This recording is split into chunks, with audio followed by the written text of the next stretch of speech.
Hi, this is Scott Garibay, and today we're going to talk about Dungeons and Dragons, and we're going to ask the question: What is canon in Dungeons and Dragons?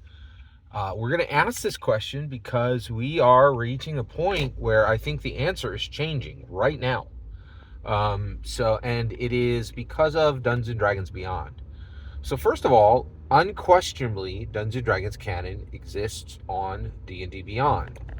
And the reason we know that is the D&D PHB, DMG, Monster Manual all exist on D&D Beyond. They're all D&D canon, period. End of sentence, right? They have the red ampersand on them, both in D&D Beyond and in the physical world, right? So we know that canon exists in D&D. D&D canon exists on D&D Beyond. Further than that, it is my humble opinion that that D&D Beyond is being used very productively to add extremely directly to D&D canon. Vecna, so basically, Vecna was fully statted on Dungeons and Dragons Beyond and was made available to everyone for free. All you had to do was just make an account. Now remember, uh, you can have an account on D&D Beyond for free, okay, and then you can have a subscription, right? And and you can purchase books independently, right? But when Vecna, that actually came out exactly when Stranger Things came out, and it was very specifically positioned there on Dungeons and Dragons, on D&D Beyond, to say, hey, we know you're watching Stranger Things, season 4 right now, and it's talking about Vecna directly. What is Vecna today, right? So Vecna has existed literally in every single edition of Dungeons and Dragons that previously existed. And people who are brand new, they don't understand that there's just one edition of Dungeons and Dragons. They don't understand that yet, right? So they put Vecna there specifically to so that they could add to the canon right away. And that was incredibly useful. Like, you would not have, when the show came out, they didn't know when the show would come out, because they can move dates around, right?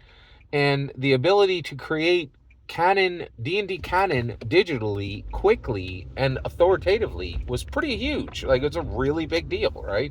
And I used Vecna in my D&D campaign, and literally, I think, low millions of dungeon masters used Vecna as established, as defined, as clarified through D&D Beyond, right? All right, so D&D Beyond is and then also Dungeons and Dragons Honor Among Thieves. Like, they made, Holga Kilgore and Edgin, and Simon and Doric, all canon, right? Like, they're like, here's the characters, right? Go to town, right? Like, it's pretty incredible, right? But there's something really fascinating that is happening right now on D&D Beyond that, in my humble opinion, is forever changing Dungeons and Dragons canon and impacting Dungeons and Dragons canon in a huge way, okay? Now, why are we talking about this now? What brought this up? Well, it's Humblewood. Humblewood, somebody said, hey, Humblewood is now on D&D Beyond. I was like, wait a second, Humblewood isn't D&D Beyond. There it was, right on D&D Beyond. I'm like, bet. Thank you. Really, immediately got Humblewood, right? And it's fantastic. It is absolutely fantastic. Before we had, the bird species were Strix and Aarakocra and Kenku. Now there's like 6 more bird folk, and then there are these species called humble folks.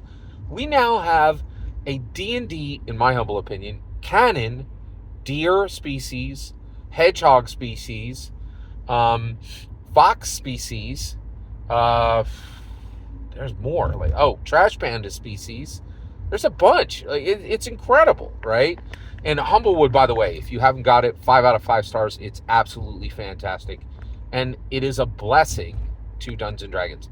In my opinion, it is D&D Canon because it was added to the partner content section of D&D Beyond, right? And that's why we're talking today. Humblewood was added to the partnered content section of D&D Beyond.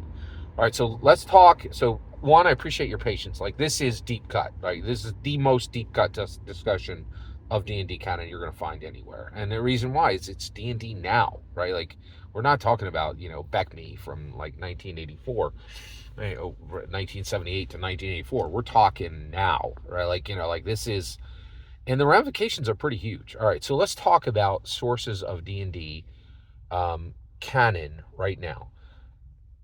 The pinnacle of D&D canon and the unmitigated D&D canon law, in my humble opinion, is the D&D canon hardback. Nothing is more canon than that, right? And so that means that everything in 5th edition right now is D&D canon, right? And without question.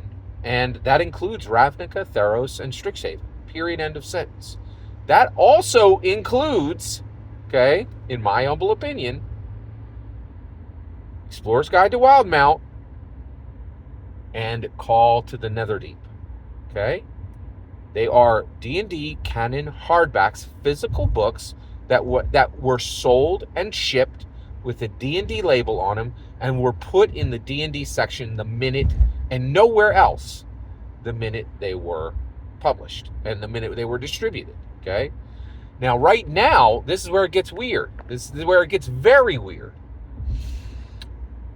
When you go to D&D Beyond, you will go to Sources All, and it will list every source of Dungeons & Dragons 5th edition canon content, okay, in my humble opinion, right? But the problem is there's now a dividing line. There's a dividing line. There's all the content at the top, right? And there's all the content on the bottom, which is the partnered content. And there are 10 books, 10 books under partnered content. And it gets very strange, okay? What are those 10 books? 1, Explorer's Guide to Wildemount. That is very odd to call that partnered content, because that was distributed exactly the same way that, like, Xanathar's Guide to Everything was. Literally the exact same printing, the exact same distribution, the exact same distribution model was used. There was no difference, right?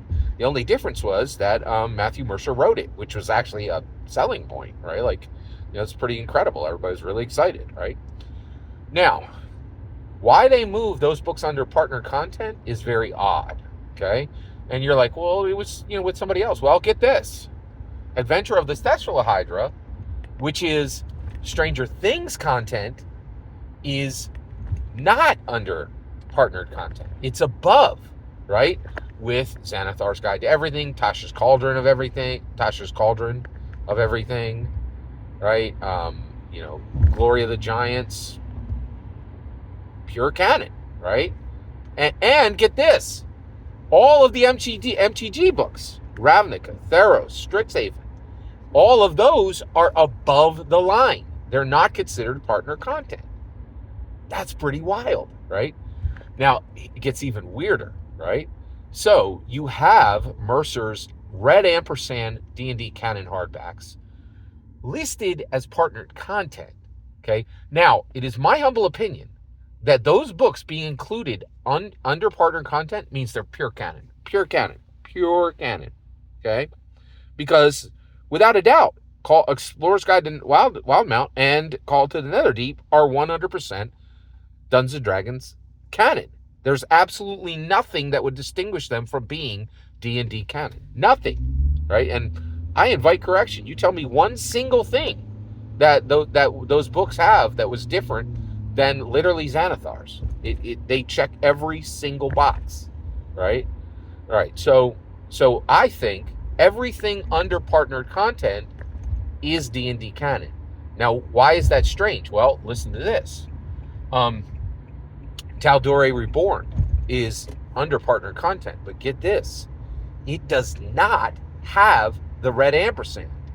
It does not have the D&D logo on it in partnered content. It's listed literally as a D&D source to every dungeon master who has D&D Beyond and every dungeon performer who has D&D Beyond. It's listed as a D&D source, but it does not have the red ampersand. In addition to that, Humblewood does not have the D&D red ampersand, but it's listed under D&D Beyond with all of the D&D sources. Very unusual. Dungeons of Drakkenheim is also there without the red ampersand. Okay? Now, things that are there with the red ampersand are both of the Mercer books that I listed, and Frozen Sick has the D&D red ampersand, but is considered partnered content. Rick and Morty is listed.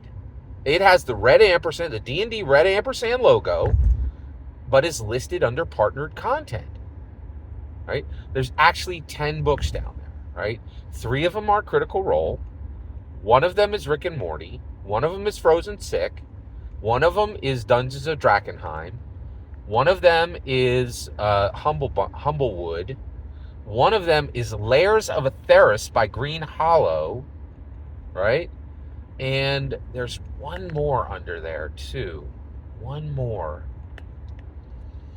I'm drawing a blank right now, but I know there's 10, right?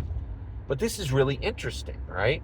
Now, what's really fast, so basically we now know that there's this huge question of what is canon, right? And here's the real kicker. Who answers this question? I can tell you right now, Hasbro does not answer this question authoritatively. And the reason why is they'll change their mind on a dime, right? They'll change their mind for whatever serves them right now, right? So the reality is, who determines D&D canon? Well, Hasbro says something is canon, and then the D&D community decides, right? And it gets really interesting, because I would say that the D&D community will absolutely rubber stamp Humblewood. It's fantastic, and it fits D&D to the core. And the people who built it, I think, had good respect for Dungeons & Dragons. And it is Dungeons & Dragons, in my humble opinion, right? But Rick and Morty, the Rick and Morty box set, I don't think that's canon anymore. I don't think anybody considers that canon anymore, right? I don't think, actually, there are people, I consider it canon, right? But I think at the macro level, the D&D community does not. The D&D community does not consider Rick and Morty canon. They really don't. It's not canon according to the D&D community, right? But this is the cutting edge of D&D canon right now. And so the reality is, we get to decide. So basically, it's almost like the election, right? The party puts forward the candidates, but the people decide, right? And so we decide what is canon. And in my humble opinion, every single thing under partnered content is D&D canon, okay? That every single word you just heard is my humble opinion. The important part is, do you think Humblewood, do you think Dungeons of Drakkenheim by the Dungeon Dudes, right? Do you think Lair of Atheris by Grimhollow, do you think those are actually D&D canon? It's a great question, right? And if they're D&D canon on D&D Beyond, does that mean when you pick those books up on the shelf at your friendly local game shop and they do not have a D&D canon label, are they still D&D canon when you're picking up the physical content? I think they are. Every single word you just heard is my humble opinion. The important part is when I hear your humble opinion. I'd love to hear what you think. Let me know in the comments below. Please consider liking, subscribing, and have a wonderful millennium.